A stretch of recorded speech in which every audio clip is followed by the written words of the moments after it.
नमस्कार दोस्तों, Gurukul basics to advance channel पर आपका स्वागत है। अभी तक हम कवर कर चुके हैं राजस्थान बजट, जुलाई माह की सूझश, राजस्थान की बाह्य सहायतित योजनाएं, जून माह की सूझश, महंगाई राहत कैंप, राजस्थान की फ्लैगशिप योजनाएं और जनवरी माह की सूझश। तो जिन दोस्तों ने अभी तक ये सब वीडियो नहीं देखे हैं, इनका लिंक डिस्क्रिप्शन में अवेलेबल है, आप वहाँ जाकर देख सकते हैं। और जिन दोस्तों ने अभी तक चैनल को सब्सक्राइब नहीं किया है, प्लीज़ चैनल को सब्सक्राइब कीजिए। आज हम देखते हैं राजस्थान की आर्थिक समीक्षा 2022-23। दोस्तों, लास्ट तक वीडियो को देखना। लास्ट में हम वन लाइनर और राजस्थान बजट के कुछ इंपॉर्टेंट टॉपिक भी रिवाइज करेंगे। आइए दोस्तों, स्टार्ट करते हैं। आर्थिक विकास के मुख्य सूचक। तो दोस्तों, आर्थिक विकास के मुख्य सूचक निम्न है: GSDP, NSDP, per capita income. तो दोस्तों, सबसे पहले हम देखते हैं जीएसडीपी, सकल राज्य घरेलू उत्पाद। किसी भी राज्य की सीमा में उत्पादित होने वाली वस्तुओं एवं सेवाओं के मूल्य को उस राज्य का सकल राज्य घरेलू उत्पाद कहा जाता है। ठीक है दोस्तों, किसी भी राज्य की सीमा में जो कुछ भी उत्पादित हो रहा है उसका मूल्य उसका जीएसडीपी कहलाता है। और जीएसडीपी की गणना दो आधारों पर की जाती है। पहला है स्थिर मूल्य, जिसमें आधार वर्ष क्या है जीएसडीपी की गणना के लिए 2011-12, कभी कभी ये भी पूछ लेता है दोस्तों। और दूसरी है प्रचलित मूल्य पर। दोस्तों, अपना जीएसडीपी कितना है? 7 और 14 लाख करोड़। ठीक है दोस्तों, एग्जैक्ट अमाउंट याद करने का कोई ज़रूरत नहीं है, बस हाँ आपको पता होना चाहिए कि अमाउंट कितने के आसपास है। ठीक है दोस्तों, तो जीएसडीपी कितना है? 7 और 14 है। स्थिर मूल्य पे 7 है और प्रचलित मूल्य पे 14 लाख करोड़। ठीक है दोस्तों, आइए नेक्स्ट देखते हैं एनएसडीपी। एनएसडीपी को बोलते हैं शुद्ध राज्य घरेलू उत्पाद। जब हम जीएसडीपी में से मूल्य ह्रास या फिर स्थायी पूंजी का उपभोग घटा देते हैं तो हमें क्या मिलता है?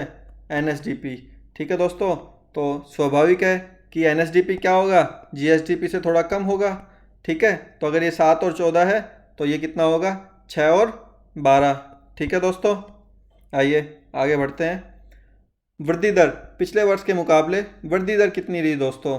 पहले कोविड की वजह से वृद्धि दर थोड़ी कम थी, लेकिन अब अर्थव्यवस्था थोड़ी स्थिर हो गई है, तो वृद्धि दर स्थिर मूल्य पे कितनी है? 8% और प्रचलित मूल्य पे कितनी है दोस्तों?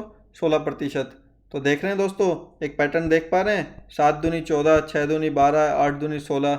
ठीक है दोस्तों, तो कैसे याद करेंगे? 7 और 14, 6 और 12 और 8 और 16। जीएसडीपी, एनएसडीपी और per capita income, sorry growth rate, वृद्धि दर। अब देखते हैं हम प्रति व्यक्ति आय। दोस्तों, प्रति व्यक्ति आय कैसे कैलकुलेट की जाती है? जब हम शुद्ध राज्य घरेलू उत्पाद को उस राज्य की मध्यवर्ती कुल जनसंख्या से भाग दे देते हैं तो हमें क्या प्राप्त होती है? प्रति व्यक्ति आय। और दोस्तों, किसी भी राज्य के लोगों के लिए जीवन स्तर और संपन्नता की सूचक किसको कहा गया है? प्रति व्यक्ति आय को। तो दोस्तों, दिमाग की बत्ती जलाने वाला क्वेश्चन है, सीधा सीधा पूछ लेता है कि जीवन स्तर और संपन्नता का सूचक किसे कहा गया है। यही 4 ऑप्शन दे देगा, GSDP, NSDP, per capita income और कोई एक दे देगा। तो आंसर क्या होगा हमारा? प्रति व्यक्ति आय। तो हमारी प्रति व्यक्ति आय कितनी है दोस्तों? स्थिर मूल्य पे है 86,000, 86 के, और प्रचलित मूल्य पर है 156,000।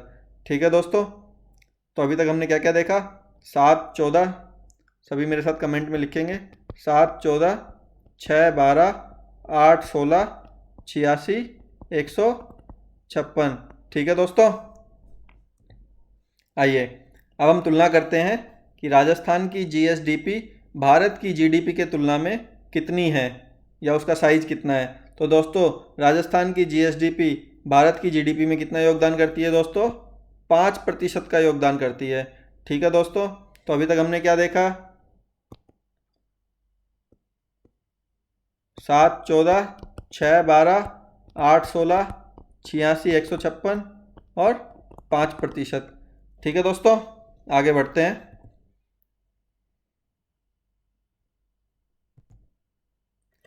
नेक्स्ट है दोस्तों जीएसवीए, सकल राज्य मूल्य संवर्धन।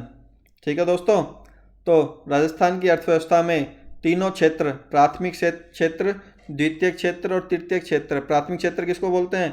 कृषि से संबंधित क्षेत्र को। द्वितीयक उद्योग धंधों से संबंधित, और तृतीय सेवा क्षेत्र को। उनका योगदान कितना है दोस्तों? अच्छी चीज़ क्या है इस आर्थिक समीक्षा में कि ये लगभग सेम है।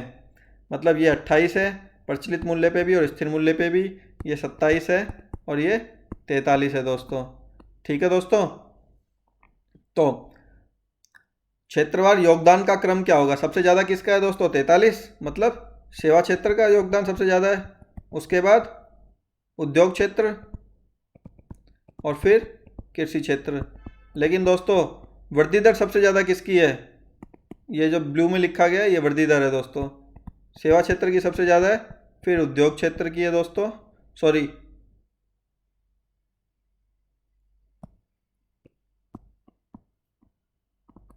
फिर उद्योग क्षेत्र की है दोस्तों और फिर कृषि क्षेत्र की है दोस्तों। और योगदान बीच में कृषि का है क्योंकि कृषि का 28 है और उद्योग का 27 है। ठीक है दोस्तों, तो यहाँ से 2 क्वेश्चन बन सकते हैं दोस्तों कि क्षेत्रवार योगदान का क्रम पूछ सकता है और वृद्धि दर के आधार पर क्रम पूछ सकता है कि कौन से क्षेत्र का ज़्यादा है और कौन से क्षेत्र का कम है। ठीक है दोस्तों, फिर हम देखते हैं औद्योगिक उत्पादन सूचकांक कितना है, 134.65। और नेक्स्ट है थोक मूल्य सूचकांक। दोस्तों ये बहुत बहुत इंपॉर्टेंट है क्योंकि अभी तक हमने जितने भी आधार वर्ष देखे हैं क्या देखे हैं? 2011-12, इसमें आधार वर्ष कितना है? 1999 2000, तो ये बहुत इंपॉर्टेंट है दोस्तों। फिर हम देखते हैं सकल स्थायी पूंजी निर्माण। तो दोस्तों सकल स्थायी पूंजी निर्माण किसे कहते हैं? जब हम सृजित परिसंपत्तियों में से निस्तारित परिसंपत्तियों को घटा देते हैं तो जो संपत्ति प्राप्त होती है उसे सकल स्थायी पूंजी निर्माण कहते हैं, मतलब वो स्थायी रहती है। ठीक है दोस्तों, तो उसमें 76% योगदान निजी क्षेत्रों का है और लगभग 24% योगदान सार्वजनिक क्षेत्र का है दोस्तों। ठीक है, तो अभी तक जो जो हमने पढ़ा वो रिवाइज करते हैं दोस्तों। अभी तक हमने देखा 7 और 14 क्या है? ये जीएसडीपी, 6 और 12 एनएसडीपी, इसमें मूल्य ह्रास घटा देंगे तो 8 और 16 क्या है? Growth rate. 86 और 156 क्या है दोस्तों? Per capita income. 28, 27 और 43 क्षेत्रीय योगदान। फिर हमने क्या देखा दोस्तों? आईआईपी इंडस्ट्रियल उत्पादन सूचकांक। ठीक है दोस्तों, फिर हमने देखा थोक मूल्य सूचकांक, उसका आधार वर्ष देखा 1999 2000। ठीक है दोस्तों, उम्मीद करते हैं अभी तक आपको याद हो गया होगा दोस्तों। दोस्तों इसमें कोई रॉकेट साइंस नहीं है, एक चीज़ को बार बार देखेंगे और बार बार रिवाइज करेंगे, बार बार लिखेंगे तो अपने आप याद हो जाएगा। अभी तक हमने जितना कंटेंट देखा है उसी में हर साल एग्जाम में 1 से 2 क्वेश्चन पूछे जाते हैं दोस्तों, या तो 2 डेटा पूछेगा या एक डेफिनेशन और एक डेटा पूछता है। ठीक है दोस्तों, आइए आगे देखते हैं। अभी तक पिछली क्लास में हमने क्या क्या क्वेश्चन देखे। इंदिरा गांधी शहरी रोजगार गारंटी योजना कब से लागू की गई? दोस्तों इसमें पहले स्टार्टिंग में 100 दिन का रोजगार रखा गया था, बाद में 25 दिन बढ़ा के कितने दिन का रोजगार कर दिया गया है? 125 दिन का। कब से लागू की गई? 9 सितंबर से, 9 सितंबर 2022 से। राजस्थान निवेश प्रोत्साहन योजना कब से लागू की गई दोस्तों? 7 अक्टूबर 2022 से। ठीक है दोस्तों, राजस्थान राज्य वन नीति 2023 में निर्धारित वनस्पति आवरण को कितना प्रतिशत करने का लक्ष्य रखा गया दोस्तों? 20%। टीओएफआर में कितने पौधे लगाने का लक्ष्य रखा गया दोस्तों? 5 करोड़। इन 5 में से 1 करोड़, 1 करोड़ और 3 करोड़ पौधे लगाने हैं दोस्तों। 1 करोड़ शहरी निकायों में, 1 करोड़ ग्रामीण परिवेश में और 3 करोड़ व्यक्ति विशेष को। ठीक है दोस्तों, और दोस्तों राजस्थान बजट की पीडीएफ टेलीग्राम चैनल पे डाल दी गई है, तो जिन दोस्तों ने नोट्स नहीं बनाए हैं या पीडीएफ डाउनलोड करना चाहते हैं तो टेलीग्राम चैनल से डाउनलोड कर सकते हैं। पासवर्ड आपके सामने ग्रीन कलर में लिखा हुआ है। ठीक है दोस्तों, आइए आगे देखते हैं थोक मूल्य सूचकांक। थोक मूल्य सूचकांक में अभी तक हमने देखा कि इसका आधार वर्ष कितना है? 1999 2000। ठीक है दोस्तों, थोक मूल्य सूचकांक प्रारंभिक स्तर पे या थोक स्तर पे महंगाई की गणना करता है। ठीक है दोस्तों, इसमें केवल वस्तुओं का मूल्य लिया जाता है। इसमें 154 वस्तुएं सम्मिलित हैं। तो दोस्तों 154 वस्तुओं का ब्रेकअप यहाँ पे दिया गया है। इसमें प्राथमिक वस्तुएं हैं 75, विनिर्मित वस्तुएं हैं 69 और ईंधनीय वस्तुएं हैं 10। ठीक है दोस्तों, और भारांकन है, वेटेज सबसे ज़्यादा किसका है? विनिर्मित वस्तुओं का। ठीक है दोस्तों, तो यहाँ से अपना काम का क्या है कि इसमें सिर्फ वस्तुएं सम्मिलित हैं। ठीक है, कितनी है वस्तुएं? 154। और किस स्तर पर महंगाई का मापन करता है? प्रारंभिक स्तर पे। ठीक है दोस्तों, अब देखते हैं उपभोक्ता मूल्य सूचकांक। तो दोस्तों उपभोक्ता मूल्य सूचकांक अंतिम स्तर पे करता है, थोक मूल्य सूचकांक प्रारंभिक स्तर पे कर रहा था, उसमें सिर्फ वस्तुओं का मूल्य सम्मिलित था, इसमें वस्तु और सेवा दोनों का मूल्य सम्मिलित है। और ये खुदरा स्तर पे या उपभोक्ता स्तर पे महंगाई का मापन करता है। ठीक है दोस्तों, तो राजस्थान में कितने केंद्र हैं ये मापन के लिए या डेटा कलेक्शन के लिए? 3 केंद्र हैं दोस्तों। कौन कौन से हैं? अलवर, भीलवाड़ा और जयपुर। ठीक है दोस्तों, 4 श्रेणियों में जारी किया जाता है। कौन कौन सी श्रेणी है? औद्योगिक श्रमिक श्रेणी, कृषि श्रमिक श्रेणी, ग्रामीण श्रमिक श्रेणी और संयुक्त श्रेणी। तो दोस्तों यहाँ पे इम्पोर्टेंट है कि इनके आधार वर्ष क्या क्या है, एक बहुत इम्पोर्टेंट है। जैसे कि औद्योगिक श्रमिक के लिए आधार वर्ष कितना है? 2016। कृषि श्रमिक और ग्रामीण श्रमिक के लिए आधार वर्ष है 1986-87 और संयुक्त हेतु या फिर सीपीआई का आधार वर्ष कितना है? 2012।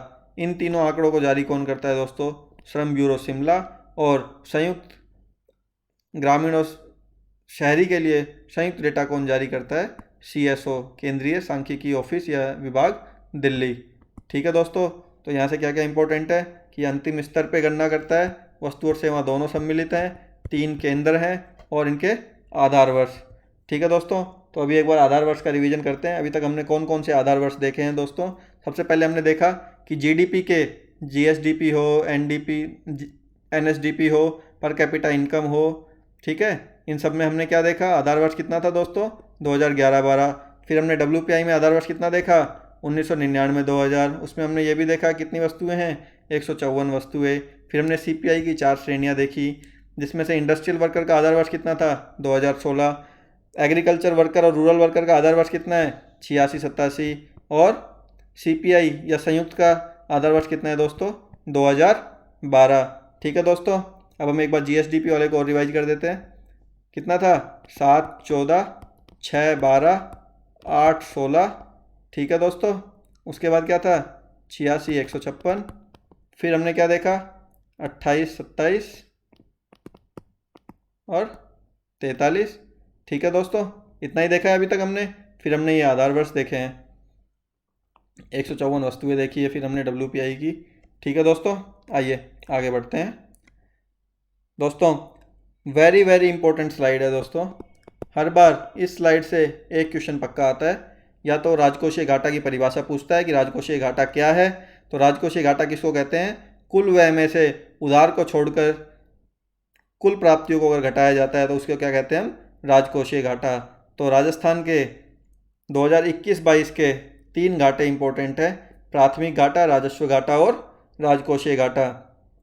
प्राथमिक घाटा था 20,000 करोड़, राजस्व घाटा 25,000 करोड़ और राजकोषीय घाटा 48,000 करोड़। ठीक है दोस्तों, तीनों फिगर याद रखना है, 20, 25 और 48,000 करोड़। ठीक है दोस्तों, राजकोषीय घाटा जीएसडीपी का कितना प्रतिशत था?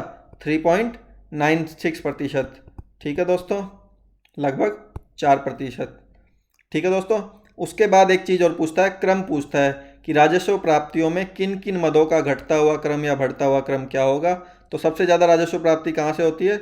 श्रम के कर राजस्व से। उसके बाद केंद्रीय करों में राजस्थान का जो हिस्सा है उससे प्राप्ति होती है। फिर केंद्रीय सहायता और फिर कर भिन्न राजस्व।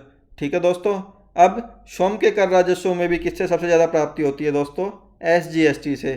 ठीक है दोस्तों, राज्य का वस्तु और सेवा टैक्स जो है उससे सबसे ज़्यादा राजस्थान को राजस्व प्राप्ति होती है। उसके बाद मुद्रांक और पंजीयन से, फिर विद्युत शुल्क से, फिर आबकारी से। ठीक है दोस्तों, आइए आगे देखते हैं राजकोषीय देनदारियाँ। अभी तक हमने देखा राजस्व प्राप्ति, अब हम देखते हैं राजकोषीय देनदारियाँ। तो ये जीएसडीपी का कितना प्रतिशत है?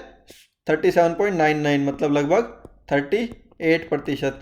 ठीक है दोस्तों, एफआरबीएम एक्ट के अनुसार, तो देखो दोस्तों, एफआरबीएम एक्ट केंद्र सरकार में कब आया? 2003 में। और राज्य सरकार में कब लागू किया? 2005 में। एफआरबीएम क्या है?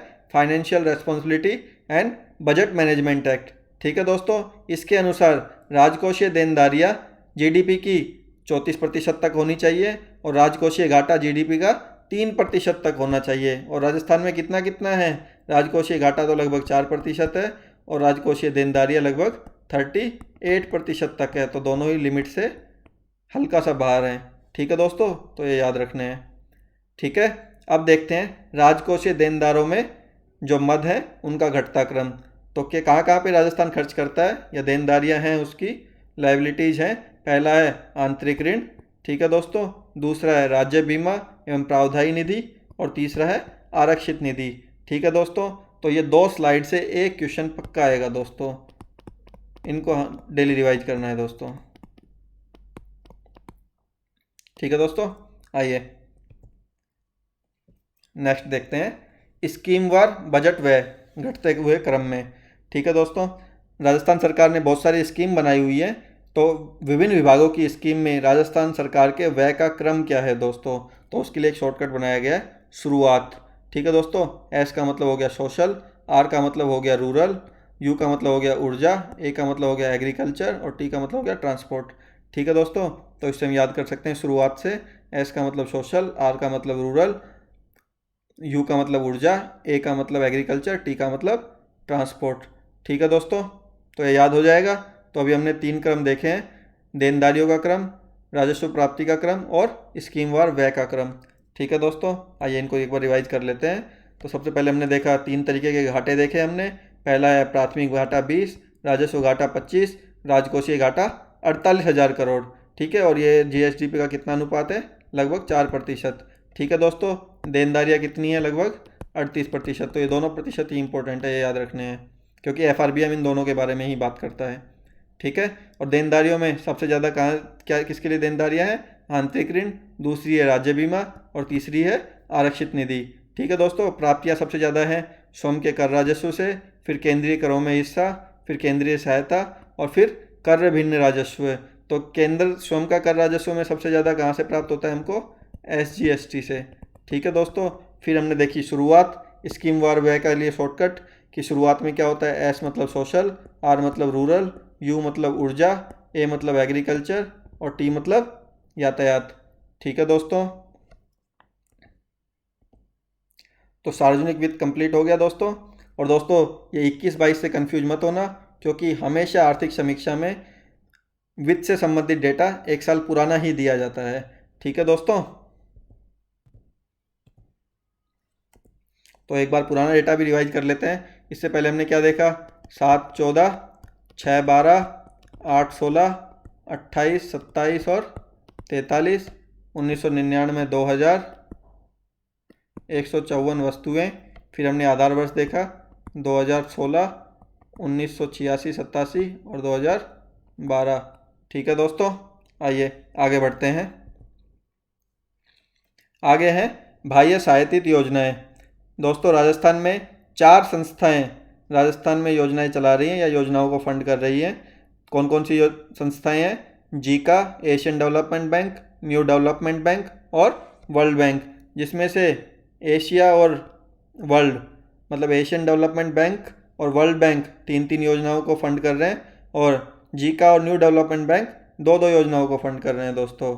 और आर्थिक समीक्षा 22-23 के अनुसार राजस्थान में 10 योजनाएं संचालित थी, जिसमें से एक पूर्ण हो गई और एक नई योजना स्टार्ट हो गई। तो अभी भी कितनी योजनाएं संचालित हैं, 10, ठीक है दोस्तों। आज ये देखते हैं कौन कौन सी 10 योजनाएं हैं। तो देखिए सबसे पहले हम देखते हैं दोस्तों, जीका की 2 योजनाएं हैं और दोनों योजना में कीवर्ड क्या है, जल, ठीक है दोस्तों। तो ऐसे कीवर्ड से हम याद करेंगे। और वर्ल्ड बैंक की 3 योजनाएं संचालित हैं, कीवर्ड क्या क्या है दोस्तों, बांध पुनर्वास, सुदृढ़ीकरण, मतलब बड़े बड़े काम हैं, वर्ल्ड बैंक बड़े बड़े काम करता है, जैसे कि राजमार्गों का विकास, ठीक है दोस्तों। नेक्स्ट देखते हैं न्यू डेवलपमेंट बैंक, न्यू है तो दोनों में ही पुनः आ रहा है, पुनः संरचना, इसमें जल भी आ रहा है लेकिन जल के साथ पुनः संरचना दोनों में आ रहा है। जीका वाले में किसी में भी पुनः संरचना वर्ड नहीं आ रहा है, ठीक है दोस्तों। तो इसमें कीवर्ड क्या हो गया हमारा, पुनः संरचना। फिर देखते हैं एशियन डेवलपमेंट बैंक, इसमें 3 योजनाएं हैं, तीनों कीवर्ड क्या क्या है, शहरी, नगरीय और राजमार्गों का निवेश, ठीक है दोस्तों। तो हमने देखा वर्ल्ड बैंक की 3 योजना, बांध का पुनर्वास, ठीक है दोस्तों, राजमार्गों का विकास, और तीसरा हमने क्या देखा था दोस्तों, वित्तीय सुदृढ़ीकरण। फिर हमने जीका की 2 योजनाएं देखी, जिसमें कीवर्ड जल देखा, न्यू डेवलपमेंट बैंक में पुनः संरचना देखा, और एशियन डेवलपमेंट बैंक में शहरी, नगरीय और राजमार्ग निवेश, ठीक है दोस्तों। आइए आगे देखते हैं कृषि एवं संबंधित क्षेत्र। दोस्तों कृषि से संबंधित 4 उप क्षेत्र हैं जो यहाँ पे दिए गए, पशुधन, फसल, वानिकी और मत्स्य पालन, जिनका योगदान घटते हुए क्रम में यहाँ दिखाया गया है। सबसे अधिक योगदान किसका है दोस्तों? पशुधन का। और वृद्धि दर, देखिए दोस्तों, वृद्धि हमेशा किसमें गुंजाइश ज़्यादा होती है? जिसका योगदान सबसे कम हो या ऑलरेडी कम स्कोर किया हो जिसने, उसमें इंप्रूवमेंट के चांस ज़्यादा होते हैं। तो वृद्धि दर सबसे ज़्यादा किसकी है दोस्तों? मत्स्य पालन की। ठीक है दोस्तों, तो क्या क्या याद रखना है यहाँ से कि पशुधन का योगदान सबसे ज़्यादा है और वृद्धि मत्स्य पालन की सबसे ज़्यादा है। ठीक है दोस्तों, आइए आगे बढ़ते हैं। राजस्थान में कुल खाद्यान्न उत्पादन में वृद्धि दर्ज की गई है दोस्तों, और कुल खाद्यान्न उत्पादन कितना है? 254 लाख मैट्रिक टन, जिसमें से खरीफ का खाद्यान्न उत्पादन है 98 और रबी का है 156 लाख मैट्रिक टन। ठीक है दोस्तों, अब 256 लाख मैट्रिक टन को खाद्यान्न उत्पादन को अनाज और दलहन में हम ब्रेकअप कर सकते हैं। अनाज कितना है इसमें से? लगभग 207, और दलहन कितना है? 47। ठीक है दोस्तों, आइए आगे बढ़ते हैं। अब हम देखेंगे कि किस में वृद्धि दर्ज की गई और किस में गिरावट दर्ज की गई है दोस्तों। तो दोस्तों, खाद्यान्न, अनाज और दलहन तीनों में वृद्धि दर्ज की गई है, जबकि तिलहन और कपास में गिरावट दर्ज की गई है दोस्तों। यहाँ पे एलजी क्या है? लाख गांठें, ये इसकी यूनिट है कपास को मेजर करने की। तो ये डेटा इतना इंपॉर्टेंट नहीं है, ये ज़्यादा इंपॉर्टेंट है किस में वृद्धि दर्ज की गई और किस में गिरावट दर्ज की गई है। हालांकि ये शुरू के 3 डेटा इंपॉर्टेंट है, क्योंकि 254 कुल खाद्यान्न उत्पादन है और उसमें से अनाज 207 है और दलहन 47 है। ठीक है दोस्तों, आइए फसलों के क्षेत्र में राजस्थान। तो दोस्तों, राजस्थान राष्ट्रीय स्तर पर कौन से स्थान पे हैं? कुछ फसलों के नाम और उनका डेटा दिया गया है। तो राजस्थान बाजरा उत्पादन, सरसों उत्पादन, पोषक अनाज, तिलहन और ग्वार उत्पादन में प्रथम स्थान पे हैं। ठीक है दोस्तों, और दलहन मूंगफली उत्पादन में द्वितीय स्थान पे है। चना, ज्वार और सोयाबीन उत्पादन में तृतीय स्थान पे है दोस्तों। तो यहाँ पे दोस्तों एक चीज़ दे सकता है कि इनमें से बोल सकता है किस में प्रथम स्थान पे नहीं है, और ज्वार को इनके साथ में लगा देगा, क्योंकि वहाँ पे ग्वार में प्रथम स्थान पे है राजस्थान, लेकिन ज्वार में नहीं है। तो इससे कंफ्यूज नहीं होना है। ठीक है दोस्तों, आइए आगे बढ़ते हैं। भू उपयोग, राजस्थान में शुद्ध बोया गया क्षेत्रफल है दोस्तों 51%, जिसमें अब हम देखते हैं व्यर्थ भूमि कितनी है या बंजर भूमि कितनी है? 11%। ऊसर भूमि है 6.91%, मतलब लगभग 7%। तो हम इसको याद करेंगे, 7 और 11 दोनों ही किससे? बंजर और ऊसर से संबंधित है।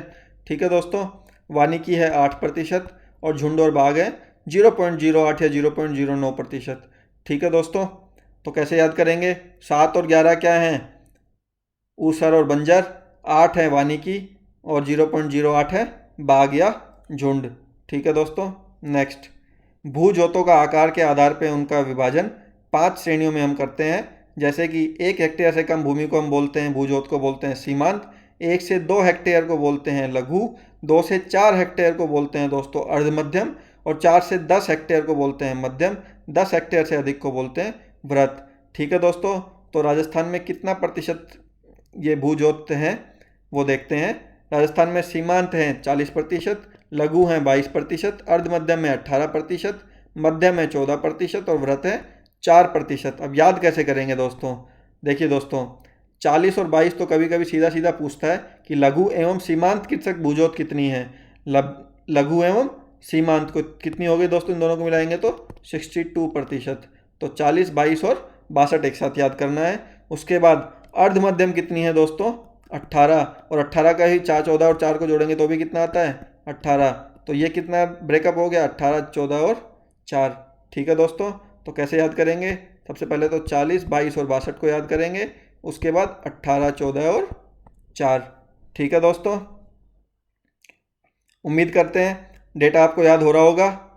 दोस्तों, अगर वीडियो अच्छा लग रहा हो तो प्लीज़ वीडियो को लाइक कीजिए और अपने दोस्तों में शेयर कीजिए। ठीक है दोस्तों, जिन्होंने अभी तक चैनल को सब्सक्राइब नहीं किया है प्लीज़ चैनल को सब्सक्राइब कीजिए। आइए आगे देखते हैं। अब हम देखते हैं दोस्तों कि कुल भूमि जोत के क्षेत्रफल और संख्या में क्या परिवर्तन हुआ है। तो दोस्तों, जैसा कि हम जानते हैं कि संयुक्त परिवार एकाकी परिवार में टूटते जा रहे हैं, न्यूक्लियर फैमिली में टूटती जा रही है, जॉइंट फैमिली। तो जो भूजोत का क्षेत्रफल है उसमें ऑब्वियसली कमी आएगी। जैसे कितनी कमी आई है? 1.24%।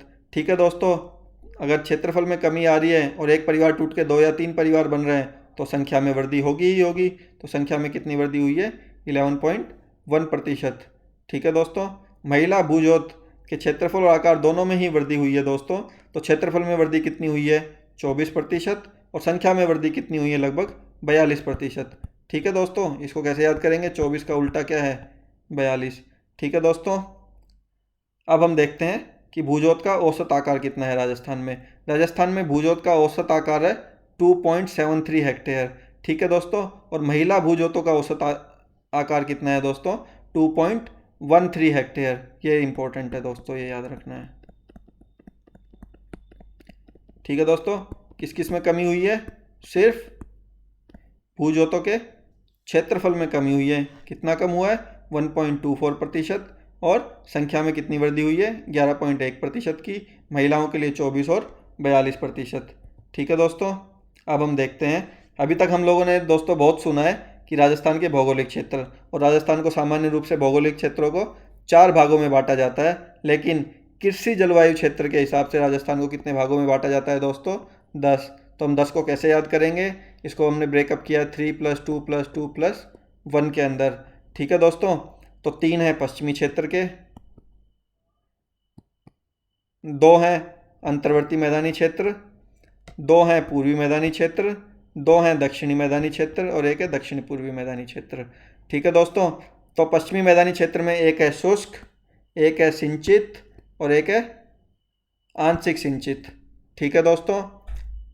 फिर हमने देखा अंतर्वर्ती मैदानी क्षेत्र में पहला है अंतःस्थलीय जलोत्सर्ग के अंतर्वर्ती मैदानी क्षेत्र और दूसरा है लूनी नदी का अंतर्वर्ती मैदानी क्षेत्र। पूर्वी मैदानी क्षेत्र में हमने पूर्वी मैदानी क्षेत्र में कौन कौन से 2 हैं? पहला है अर्धशुष्क और दूसरा है बाढ़ संभाव्य। दक्षिणी मैदानी क्षेत्र के अंतर्गत है पहला अर्ध आर्द्र और दूसरा है आर्द्र। ठीक है दोस्तों। और दक्षिणी पूर्वी में सिर्फ आर्द्र दक्षिणी पूर्वी मैदानी क्षेत्र हैं। तो ये याद रखने हैं। ठीक है दोस्तों। और दोस्तों 10th बहुत इंपॉर्टेंट है। क्यों? सिर्फ इसी क्षेत्र के अंदर मक्का, कपास और सोयाबीन का उत्पादन होता है। ठीक है दोस्तों। नेक्स्ट दोस्तों, पिछली क्लास में जो हमने क्वेश्चन देखे उनको एक बार रिवाइज करते हैं। राजस्थान के पहले बर्ड पार्क का संचालन कहाँ पे किया जा रहा है? कमेंट करके बताइए। स्कंद पुराण में दीर्घपुर किस स्थान का नाम रखा गया है? सामाजिक सुरक्षा पेंशन के तहत न्यूनतम पेंशन एवं उसमें वार्षिक वृद्धि कितनी रखी गई है? इंदिरा गांधी शहरी क्रेडिट कार्ड योजना का विभाग कौन सा है? मुख्यमंत्री बाल गोपाल योजना कब शुरू की गई दोस्तों? तो पहला क्वेश्चन हम देखते हैं। बर्ड पार्क का संचालन कहाँ पे किया जाएगा? उदयपुर में दोस्तों, उदयपुर के गुलाब बाग में। ठीक है दोस्तों। दीर्घपुर किस स्थान का नाम है? डिग भरतपुर का दोस्तों। सामाजिक सुरक्षा पेंशन के अंतर्गत न्यूनतम पेंशन रखी गई है 1000 रुपये, वृद्धि रखी गई है 15%। इंदिरा गांधी शहरी क्रेडिट कार्ड योजना दोस्तों, बार बार इस क्वेश्चन को हम कवर कर रहे हैं क्योंकि बहुत ज़्यादा प्रोबेबिलिटी है। ठीक है। इसका विभाग कौन सा है दोस्तों? स्वायत्त शासन विभाग। नेक्स्ट है मुख्यमंत्री बाल गोपाल योजना कब शुरू की गई दोस्तों? 29 नवंबर 2022 से। कौन सी क्लास के बच्चों से संबंधित है? 1 से 8। इनको दूध कौन उपलब्ध करा रहा है? RCDF। ठीक है दोस्तों। आइए आगे देखते हैं। आइए दोस्तों, अब हम देखते हैं one liner question. One liner पढ़ने से पहले हम रिवाइज करते हैं अभी तक हम लोगों ने क्या क्या देखा। अभी तक हम लोगों ने देखा है 7, 14, 6, 12, 8, 16, 28, 27, 43। उसके बाद हम लोगों ने दोस्तों आधार वर्ष देखे 99, 2000, 154 वस्तुएं। ये किससे संबंधित है? WPI। फिर हमने देखा CPI में क्या क्या देखा। इंडस्ट्रियल वर्कर का 2016, रूरल वर्कर का 1986, 87। फिर हमने देखा कंबाइंड का या संयुक्त का 2012। ठीक है दोस्तों। फिर हमने प्राथमिक घाटा, राजस्व घाटा 20, 25 और 48 हज़ार करोड़। ठीक है दोस्तों, ये देखे। उसके बाद हमने इनका क्रम देखा कि इनमें योगदान किस किस का देनदारियों में। उसके बाद हमने भूजोत आकार देखे। ठीक है दोस्तों, आइए अब देखते हैं वन लाइनर्स। तो कुल खाद्यान्न उत्पादन कितना है दोस्तों 2022-23 के अंदर राजस्थान का 254 लाख मैट्रिक टन। ठीक है दोस्तों, अब देखिए सेकंड पॉइंट इंपॉर्टेंट है कि राजस्थान किन खनिजों का एकमात्र उत्पादक राज्य है दोस्तों। सीसा, जस्ता, सेलेनाइट और वोलेस्टोनाइट। बहुत इंपॉर्टेंट है दोस्तों, क्योंकि इनमें एक ऑप्शन दे देगा कि सीसा, जस्ता, सेलेनाइट देकर के चौथा ऑप्शन कोई और डाल देगा और उसके बाद बोलेगा कि किसका एकमात्र उत्पादक राज्य नहीं है। ठीक है दोस्तों, 7 और 8 अक्टूबर को जयपुर में निवेश राजस्थान शिखर सम्मेलन का आयोजन किया गया। इसी शिखर सम्मेलन में रिप्स 2022 का शुभारंभ किया गया दोस्तों। तो एक साथ दो फैक्ट याद हो गए। शिखर सम्मेलन का आयोजन कहाँ किया गया? जयपुर में। और रिप्स का शुभारंभ भी कहाँ किया गया? जयपुर में। ठीक है दोस्तों, नेक्स्ट स्कीम देखते हैं। मुख्यमंत्री लघु वाणिज्यिक वाहन स्वरोजगार योजना। इसमें 18 से 45 वर्ष आयु के आवेदकों को 15 लाख रुपए तक के वाहन की खरीद पर 10% या 60,000 जो भी कम हो का अनुदान प्रदान किया जाता है। ठीक है दोस्तों, आइए नेक्स्ट है, यह स्कीम बहुत बहुत इंपॉर्टेंट है दोस्तों। डॉक्टर भीमराव अंबेडकर राजस्थान दलित आदिवासी उद्यम प्रोत्साहन योजना 2022। ये किसका एक्सटेंशन है? एक तरीके से मुख्यमंत्री लघु उद्योग प्रोत्साहन योजना का। ठीक है दोस्तों, इसमें आदिवासियों को, दलित आदिवासियों को 1% अधिक अनुदान दिया जा रहा है। जैसे मुख्यमंत्री लघु उद्योग प्रोत्साहन योजना में 8%, 6% और 5% तक ब्याज अनुदान दिया जा रहा था। इसमें कितना प्रतिशत ब्याज अनुदान दिया जा रहा है? 9%, 7% और 6%। ठीक है दोस्तों, ये कब से चालू की गई? 8 सितंबर 2022 से। तो ये डेट इंपॉर्टेंट है और ये परसेंटेज इंपॉर्टेंट है। ठीक है दोस्तों, नेक्स्ट भी इंपॉर्टेंट है पॉइंट। राजस्थान में निर्यात होने वाली शीर्ष 5 वस्तुओं का क्रम पूछ सकता है दोस्तों कि सबसे ज़्यादा कौन सी चीज़ निर्यात होती है। तो सबसे ज़्यादा होता है इंजीनियरिंग वस्तुएं, दूसरा है कपड़ा, तीसरा है धातु, चौथा है हस्तशिल्प और पांचवा है रसायन। ठीक है दोस्तों, नेक्स्ट, एक जिला एक उत्पाद की शुरुआत की गई, जिसमें अलवर को कौन सा उत्पाद दिया गया?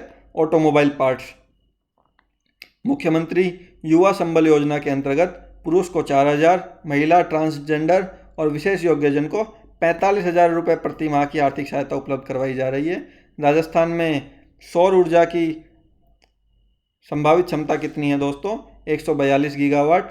ठीक है दोस्तों, और 11वां पॉइंट बहुत बहुत इंपॉर्टेंट है, दिमाग की बत्ती जलनी चाहिए। क्यों? कि राजस्थान में सड़कों का घनत्व कितना है दोस्तों? जन घनत्व याद होना हो, लेकिन सड़कों का घनत्व याद रहना चाहिए। कितना है दोस्तों? 81.47 किलोमीटर। और भारत का कितना है? 165.23 किलोमीटर। ठीक है दोस्तों, नेक्स्ट देखते हैं। अति शहरीकृत जिले का क्रम दिया गया है। सबसे ज़्यादा अति शहरीकृत जिला कौन सा है दोस्तों? कोटा, फिर है जयपुर, तीसरा है अजमेर। न्यूनतम शहरीकृत जिला कौन सा है दोस्तों? डूंगरपुर, बाड़मेर और बांसवाड़ा। ठीक है दोस्तों, और हर बार आर्थिक समीक्षा में दोस्तों राजस्थान के सामान्य ज्ञान से रिलेटेड कुछ डिटेल्स दी जाती हैं। आइए उसको कवर करते हैं। राजस्थान का भौगोलिक क्षेत्रफल कितना है दोस्तों? 3,42,239 वर्ग किलोमीटर। ठीक है दोस्तों, और आर्थिक समीक्षा के समय राजस्थान में कितने? 7 संभाग और 33 जिले थे। वर्तमान में कितने हो गए हैं ये बढ़ के? 10 संभाग और 50 जिले। ठीक है दोस्तों, राजस्थान का भौगोलिक क्षेत्रफल भारत का कितना प्रतिशत है? 10.41%। जनसंख्या के आधार पर देश का राजस्थान 7वां सबसे बड़ा राज्य है दोस्तों, और यह देश के उत्तर पश्चिम भाग में स्थित है। राजस्थान पाकिस्तान के साथ अंतर्राष्ट्रीय सीमा और पंजाब, हरियाणा, उत्तर प्रदेश, मध्य प्रदेश और गुजरात के साथ अंतर्राज्यीय सीमा बनाता है। ठीक है दोस्तों, राजस्थान की आकृति विषम चतुष्कोणीय है। इसका विस्तार पश्चिम से पूर्व में 869 और उत्तर से दक्षिण में 826 किलोमीटर है। तो दोनों डेटा तो याद होंगे ही। आपको याद क्या रखना है कि हॉरिजॉन्टल पूर्व से पश्चिम में ज़्यादा है। ठीक है दोस्तों, और जैसा हमने कवर किया था कि राजस्थान में कितने भौगोलिक प्रदेश हैं? 4। लेकिन कृषि जलवायु प्रदेश कितने हैं दोस्तों? 10। और अरावली पहाड़ियाँ कहाँ से कहाँ तक विस्तार है अरावली पहाड़ियों का? दक्षिण पश्चिम से लेकर के उत्तर पूर्व में दिल्ली तक। ठीक है दोस्तों, नेक्स्ट देखते हैं दोस्तों। ये नेक्स्ट डेटा जो है ये किससे रिलेटेड है? 2011 की जनसंख्या से। ठीक है दोस्तों, तो राजस्थान की दशकीय वृद्धि दर कितनी थी दोस्तों? 21.3%। राजस्थान का जनसंख्या घनत्व है 200 प्रति वर्ग किलोमीटर।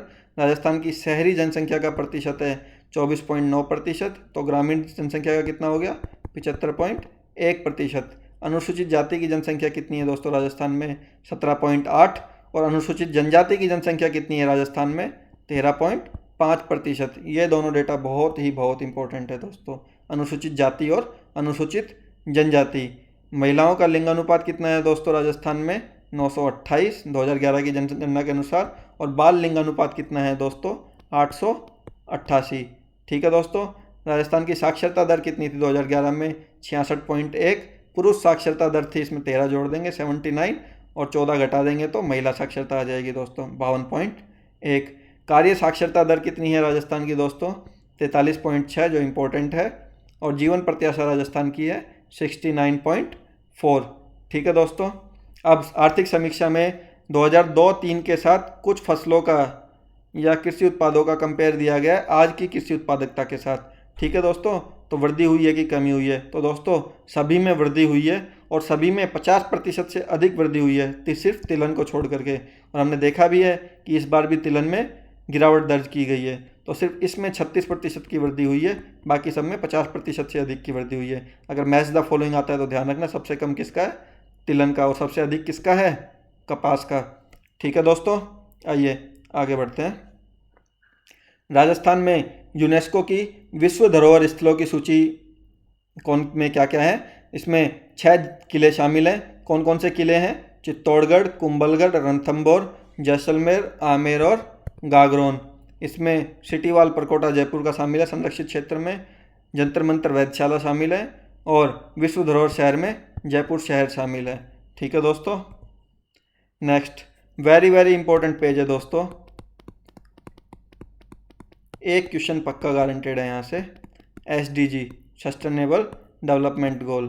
तो देखो दोस्तों, SDG इंडिया इंडेक्स कौन जारी करता है? नीति आयोग।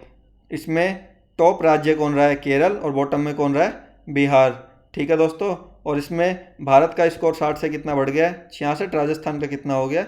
57 से बढ़ के 60। इसमें राजस्थान ने गोल नंबर 7 जो है क्या है? किफ़ायती एवं स्वच्छ ऊर्जा, उसमें अधिकतम प्रगति की है और 100 स्कोर हासिल किया है। ठीक है दोस्तों। तो ये इंपॉर्टेंट है कि गोल नंबर 7 क्या है, सीधा सीधा पूछ सकता है। ठीक है दोस्तों। जैसे राष्ट्रीय स्तर पे नीति आयोग SDG इंडेक्स जारी करता है, ऐसे ही राजस्थान सरकार भी राजस्थान SDG इंडेक्स जारी करती है, जो 2023 का मार्च 2023 में जारी कर दिया गया है, जो कि राजस्थान का 4th SDG इंडेक्स है, जिसका नोडल एजेंसी कौन है? आयोजना विभाग। और इस इंडेक्स में पहले स्थान पे कौन रहा है? जिला सीकर। दूसरे पे कौन रहा है? झुंझुनू। तीसरे पे रहा है नागौर। और अंतिम स्थान पे रहा है जैसलमेर। ठीक है दोस्तों। इसमें 2 जिले फ्रंट रनर रहे हैं और बाकी जिले परफॉर्मर श्रेणी में रहे हैं। फ्रंट रनर का मतलब उनका स्कोर 65 से 99 है। कौन कौन से 2 जिले हैं? सीकर और झुंझुनू। ठीक है दोस्तों। तो इस पेज को स्टार मार्क करके रख लीजिएगा, क्योंकि एक क्वेश्चन पक्का आएगा, या तो राजस्थान SDG इंडेक्स से आएगा या फिर इंडिया SDG इंडेक्स से आएगा। ठीक है दोस्तों। नेक्स्ट, मुख्यमंत्री हेल्पलाइन टोल फ्री नंबर जारी किया गया 181। Rajasthan Gandhi centre of advance technology RCAT का उद्घाटन किया गया है दोस्तों 20 अगस्त 2022 को। राजस्थान में 134 स्वामी विवेकानंद विद्यालय हैं, और राजस्थान में 316 कस्तूरबा गांधी बालिका विद्यालय हैं। राजस्थान में 33 फ्लैगशिप योजनाएं कार्यरत हैं। दोस्तों फ्लैगशिप योजनाएं हम एक सेपरेट वीडियो में ऑलरेडी कवर कर चुके हैं, तो जिन दोस्तों ने अभी तक वीडियो नहीं देखा है, लिंक डिस्क्रिप्शन में अवेलेबल है, आप वहां से देख सकते हैं। ठीक है दोस्तों। अटल भूजल योजना भारत सरकार और विश्व बैंक की संयुक्त परियोजना है, जो 50-50% भागीदारी पर चलाई जा रही है। देश के कुल पशुधन का 10.6% राजस्थान में उपलब्ध है। मुख्यमंत्री दुग्ध उत्पादक संबल योजना में 5 रुपये प्रति लीटर की दर से अनुदान दिया जा रहा है दुग्ध उत्पादकों को। नेक्स्ट है दोस्तों आजीविका मॉडल, जो कि किससे संबंधित है दोस्तों? मत्स्य पालन से संबंधित है। तो यहाँ से पूछ सकता है कि ये किससे संबंधित है, तो मत्स्य पालन से संबंधित है। और ये कहाँ कहाँ पे प्रारंभ किया गया? 3 जगह पे। तो दोस्तों जहाँ भी 3 जगह, 3 स्थान, 3 केंद्र दिए वो बहुत इंपॉर्टेंट हो जाता है। क्योंकि क्वेश्चन पूछ सकता है कि कहाँ पे नहीं है, 3 ऑप्शन वो दे देगा और एक कोई और दे देगा। तो आजीविका मॉडल कहाँ कहाँ पे प्रारंभ किया गया है? जयसमंद उदयपुर में, माही बजाज सागर बांसवाड़ा में और कडाना बैंक वाटर डूंगरपुर में। फिर आर्थिक समीक्षा में 3 दिन दिए गए, 3 दिवस दिए गए। पृथ्वी दिवस 22 अप्रैल को मनाया जाता है। विश्व पर्यावरण दिवस 5 जून को मनाया जाता है। ओजोन परत संरक्षण दिवस वेरी वेरी इंपॉर्टेंट 16 सितंबर को मनाया जाता है दोस्तों। और इस बार विश्व पर्यावरण दिवस की थीम क्या थी? Beat plastic pollution. रिको द्वारा 4 एग्रो फूड पार्क की स्थापना की गई है। कहाँ कहाँ पे? अलवर, गंगानगर, कोटा व जोधपुर में। दोस्तों 60 से 65 तक दिमाग की बत्ती जलाने वाले पॉइंट हैं, इनमें से एक क्वेश्चन तो पक्का बनेगा। भौर कार्यक्रम किससे संबंधित है दोस्तों? भौर कार्यक्रम भिक्षुक अभिविन्यास एवं पुनर्वास से संबंधित है। और इसमें आपको ऑप्शन दे देगा, निःशक्त जन से संबंधित है, महिलाओं के उत्थान से संबंधित है, बच्चों से संबंधित है। ठीक है दोस्तों, नशा मुक्ति से संबंधित है। और आंसर क्या होगा? भिक्षुक अभिविन्यास एवं पुनर्वास। फिर है राजस्थान में अधिकतम शहरी लिंगानुपात कहाँ का है दोस्तों? टोंक का। न्यूनतम शहरी लिंगानुपात है दोस्तों जैसलमेर का। अधिकतम शहरी बाल लिंगानुपात है नागौर का।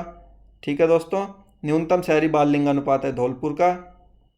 तो देखिए दोस्तों, अधिकतम वाले दोनों बीच में है, टोंक और नागौर, और न्यूनतम वाले जैसलमेर और धौलपुर दोनों बॉर्डर पे हैं।